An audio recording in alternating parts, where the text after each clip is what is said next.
जगतना आपण पाहणार आहोत एक गोष्टीचं नाव आहे दुखणं बोटभर. लेखिका आहे डॉक्टर चित्रा सोहनी. तर आपण चालू करत आहे.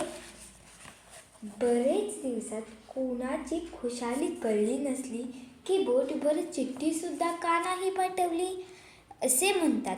आमच्या वाड्यातल्या एक बाई भाऊजईन मला बोटभर चिंधीसुद्धा नाही दिली हो अशी तक्रार करायच्या.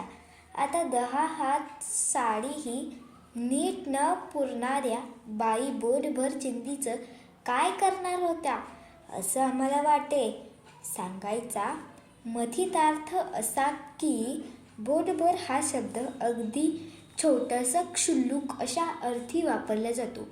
पण माझ्या बोटभर दुखण्यानं मला कसं हैराण केलं त्याची ही हातभर कहाणी आहे. कुठला तरी कडक गूळ बस्त्यानं ठेचतात आणि त्याबरोबर इकडच्या तिकडच्या गप्पा करताना एक घाव उजव्या हाताच्या बोटाच्या वरमी लागला. तो घाव वरमी बसला याचं मर्मज्ञान उशिराचं झालं. घाव बसताना वेदना होऊन मी बोट तोंडात घातलं, पण तू डावखोरी नसताना उजव्या हाताचं बोट कसं दुखावलं म्हणून इतरांनी आश्चर्यानं तोंडात बोटं घातली. नंतर बोटावर 3 महिने चाललेला खर्च, वेळ, वायफळ चर्चा यामुळे दुखऱ्या बोटासकट हात कपाळाला लावायची वेळ माझ्यावर आली.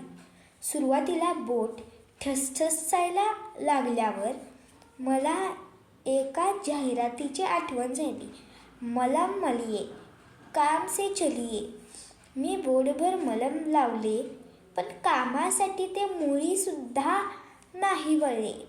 मी बोटाकडे दुर्लक्ष केल्याचा बेट्याला राग आला असणारा, त्यामुळे ते मानी माणसाप्रमाणे टाकलं. आता या बेट्या बोटाचा ताठा कमी करावा म्हणून बुटाला काडीचा आधार यानुसार मी वागायचं ठरवलं. अहो म्हणजे गरम पाण्यानं शेकून पाहिलं होतं, पण छे मोडेन पण वाकणार नाही असा मराठी बाणा दाखवला त्यानं.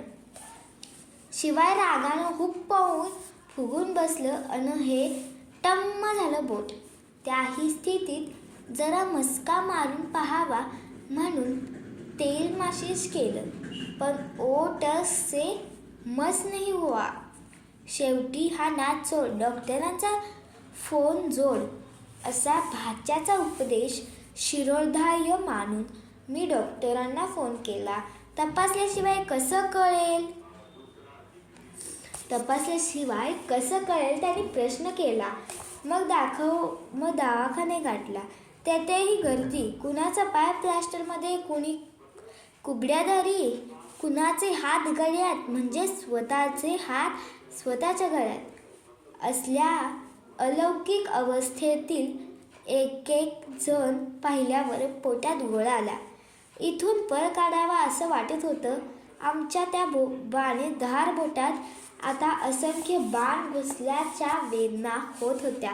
त्यामुळे डॉक्टरांना भेटणं भागच होतं. हाडबीड तुटलं नसेल ना अशी भीती वाटत होतीच. मग त्या चिमकल्या बोटाची नुसती तपासणी, क्षकिरणांनी फोटो वगैरे झाल्यावर डॉक्टरांनी आजच सांगितले, काही नाही, घाबरू नका, प्लास्टरसुद्धा नको आहे, नंतर स्ट्रॅपिंग करायचं. डॉक्टरांच्या मिठास बोलल्यामुळे मन अगदी हलकं झालं. मनावरचं ताण उतरला. पण थोड्याच वेळात भ्रनिराश झाला. त्या स्ट्रॅपिंग नामक प्रकारात ते एकच बोट काय आजूबाजूची दोन्ही बोटंही ताणून बांधून वर हातही गळ्यात अडकवला. त्यामुळे जड हाताने आणि पर्स हलकी झाल्यामुळे जड अंतकरणानं घरी परतले.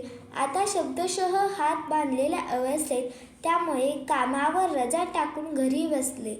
आपण उगाच डाव उजव काही मानायला नको. आता असा सुज्ञ विचार करून डाव्या हातानं काम सुरू केली, पण हा डावा हात कामाच्या बाबतीत अमोल डावाच निघाला. विचारानं पकडणं, ढवळणं, शिवणं, लिहिणं काहीही नीट जमेना. शेवटी हात चोळत गप्प बसावं लागलं. कळ लागल्यामुळे आणि बोट वळवळायची नसल्यामुळे ती आपली नुसतीच कळवळायची. दिवसभरात 5-6 प्रकारच्या गोळ्याही घ्यायला दिल्या होत्या. डॉक्टरांनी आता पोटात गेलेल्या या गोळींना बोटाभर करायचं की पोट हे कसं काय समजत असावं, अशी माझी बालपणापासूनची बाळबोध शंका आहे.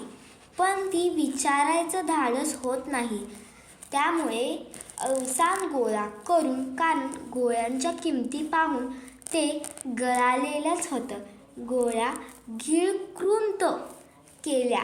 बोटं नुसती घट्ट गुंडाळली होती तरी रॅपिंग असा शब्द सोडून स्ट्रॅपिंग असा जड शब्द वापरतात हे डॉक्टरच जाणे. स्ट्रॅपिंग निघाल्यावर सगळं लगेच आलं बेलं झालं नाहीच. आणखी थोड्या गोळ्यांची फैर झडली आणि चेंडू वळवण्याचा व्यायाम सांगितला. बच्चों का खेळ असं वाटून मी दुर्लक्ष केलं तर पुढच्या भेटीत बोट न वळवण्याचं कारण म्हणून या टाळलेल्या व्यायामावरच डॉक्टरांनी बोट ठेवलं. मग काय, चेंडू वळणं, कागदाचं घट्ट बोळं करणे, व्यायाम सुरू.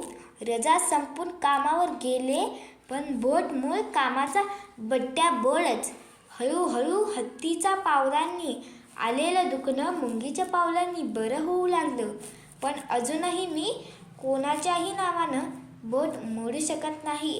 राग आला तरी त्वेषानं घट्ट मूठ वळवू शकत नाही. बोट आपला हात दाखवतच राहतंच. आपल्याकडे प्रभाते करदर्शनम करण्याची प्रथा का पाडली असावी हे समजून चुकलं आहे. आणि आता बोटाचं महत्त्वही समजलं नाही का? धन्यवाद.